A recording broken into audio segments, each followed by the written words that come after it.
Hello मेरे नौजवान दोस्तों, कैसे हो सारे सारे। आशा उम्मीद करता हूँ घर पे सब कुशल मंगल में होगा और मम्मी पापा खुशहाल होंगे और ज़िंदगी में कुछ करने के लिए परेशान होंगे। तो आज का नया टॉपिक आ गया है दिल्ली का जीबी रोड।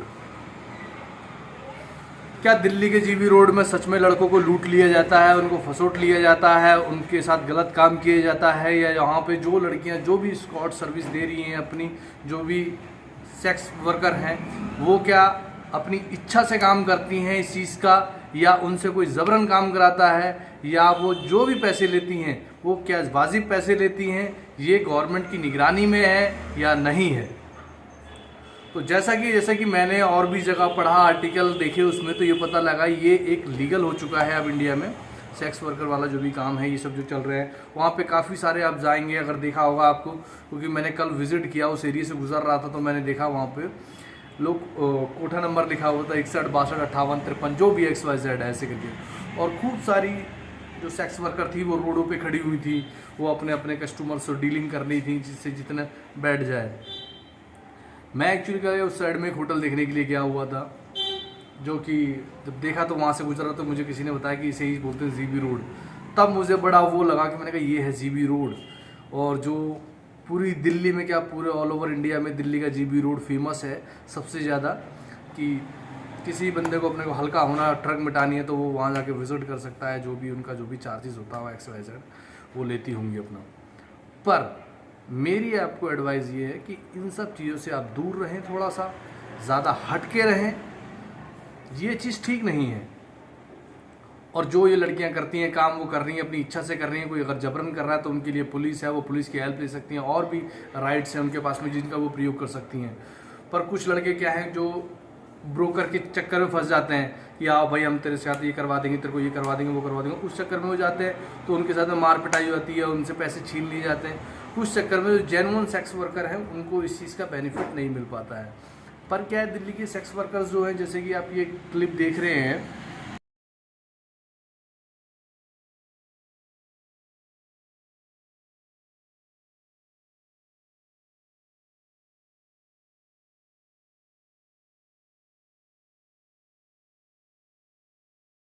आपने क्लिप देखी कितने सेक्स वर्कर हैं, कैसे कैसे डीलिंग कर रही हैं, क्या कर रही हैं अपना, ये जो भी XYZ,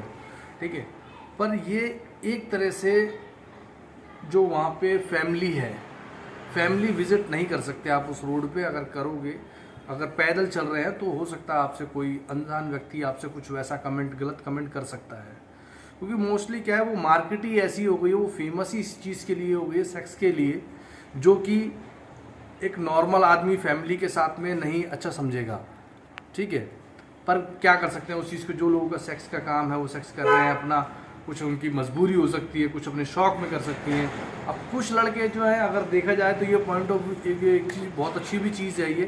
कि जिस लड़के के पास में कोई पार्टनर नहीं है, जिस आदमी के पास कोई पार्टनर नहीं है, फीमेल के पास में या मेल के पास में, तो वो वहाँ जाके अपना कॉन्टैक्ट करके जो भी उसका चार्जेस है वो दे सकता है, और अपनी लाइफ को, उस चीज़ को आगे बढ़ा सकता है, कर सकता है। पर जो मेन बात ये है कि वहाँ पे जो रोड पे आप चल रहे हो, तो वहाँ पे क्या है, चलते चलते लोग पूछने लगेंगे कुछ चाहिए, कुछ चाहिए, कुछ चाहिए। अब जिस आदमी को नहीं भी चाहिए, वो भी उससे पेट में आ गया कि भाई कुछ चाहिए चाहिए वाले में, और जो करने गए हैं उनको तो कोई फ़र्क ही नहीं पड़ता, वो तो ढूंढते ही ऐसा मौका है कि उनको ऐसा कोई मौका मिले। पर ये सब चीज़ें जो हैं, अब इसमें क्या है, कुछ कम एज की भी लड़कियां हैं, कुछ ज़्यादा एज की भी लड़कियां हैं। अब वहीं पे पास में एक दिल्ली पुलिस का पिंक बूथ है। पिंक बूथ जो है वो दिल्ली पुलिस का वुमेन बूथ हो गया है अब। उसमें क्या है, वुमेन्स के लिए है केवल, कि अगर फीमेल के साथ में कोई भी छेड़छाड़ी हो रही है, कोई उसे तंग कर रहा है, तो वो नियर बाय या पिंक बूथ में अपना जाके अपनी कंप्लेंट कर सकती है वॉकिंग, और उसकी कंप्लेंट पे वो कार्रवाई करेगी पुलिस, जो वहाँ की नज़दीकी पुलिस होगी। पर इन सब चीज़ों में जो मैंने देखा, कल वहाँ पे गुजरते हुए देखा मैंने, मतलब दिन का माहौल तो पता नहीं, शाम के टाइम में जाते वक्त तो मैंने देखा कि आज चल ऐसे ऐसे करके आवाज़ें लगा रही थी वो लोग, चलती क्या, ये ले आ जा, इतने में उतने में। तो ये एक खुले आम में होना, ये चीज़ ठीक नहीं है। किसी एक स्पेसिफिक जगह पे हो रहा है तो वो समझ में आता है कि चलो ये यहाँ पे हो रहा है, वो लीगल है, अपनी कैसे चल रहा है, लीगल है, किसकी रजामंदी से चल रहा है, किसकी रजामंदी से नहीं चल रहा है, वो एक अलग टॉपिक है। पर जैसे जब मैंने वहाँ के होटलों में विजिट किया तो वहाँ पे पता किया, तो जो होटल में आ रहे हैं वो तो चलो ठीक है, वो तो आईडीज़ दे रहे हैं, ये दे रहे हैं, पर उस साइड के मैंने देखा, जीबी रोड की साइड में, दरियागंज के होटलों की साइड में देखा, कुछ होटल वाले बिना आईडी के भी रूम दे रहे थे, बिना आईडी के रूम दे रहे थे, बिना एंट्री के दे रहे थे। जैसे कि ये जो अपना AND रजिस्टर होता है, इसमें उनकी एंट्री नहीं है, उनकी एंट्री सिर्फ दिन की 4 एंट्री 5 एंट्री, और बाकी वो एंट्री ही नहीं कर रहे हैं उस चीज़ की। तो वो एंट्री नहीं कर रहे हैं, अब ये समझ में नहीं आया मेरा क्यों नहीं कर रहे हैं। पर मैंने जिस होटल में गया था, मैंने उनसे पूछा उनसे, तो उन्होंने मुझे ये कहा कि भैया अगर इसमें एंट्री करेंगे तो हमें टैक्स देना पड़ जाएगा, ये पड़ जाएगा, वो पड़ जाएगा। अगर इनकेस उस होटल में मर जाए कोई, तो वो कैसे जवाब देंगे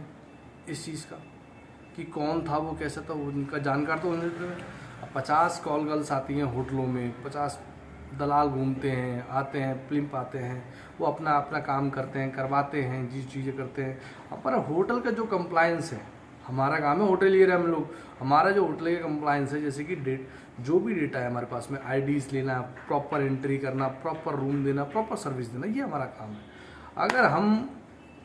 इन सब चीज़ों में स्कॉट सर्विस वालों के साथ में मिल गए, दलालों के साथ में, उनके साथ में मिल गए, और उनके साथ में ही हम ये काम कर रहे हैं, तो फिर हम तो अपना अस्तित्व खो चुके ना एक्चुअल में। तो हमारा अस्तित्व क्या रह गया? हम तो फिर वो जो रोड पे खड़े हैं कि अरे बोल रहे आ जाओ जी, 250, 300, 500, 1200, 1500, हम तो उस कैटेगरी में आ गए,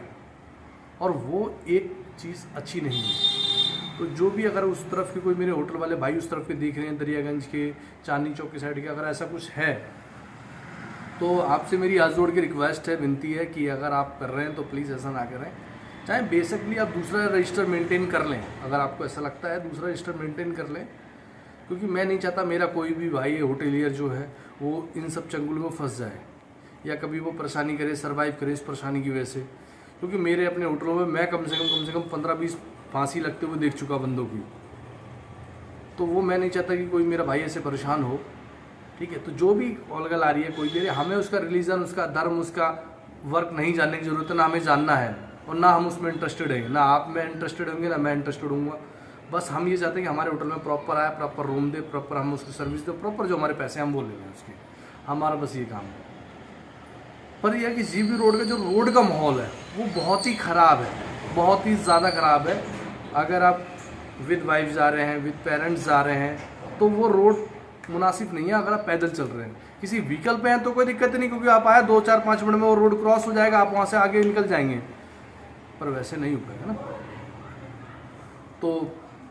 मेरी पर्सनल एडवाइस है आप लोगों को कि आप लोग हैं ही समझदार, अगर किसी होटल में विजिट कर रहे हैं तो अपने डॉक्यूमेंट दें, डॉक्यूमेंट के साथ में एंट्री लें किसी के साथ में। अगर कल को कोई पुलिस भी आती है वहाँ पे, तो आप बिल्कुल सेफ है, अपना डॉक्यूमेंट्स दिखा सकते हैं कि हाँ भाई, एज़ पर आर्टिकल 19 के तहत हमने, गवर्नमेंट हमें अधिकार देती है, हमारा स्वतंत्र अधिकार है कि हम उसमें हम रह सकते हैं अपनी सुनिश्चित से,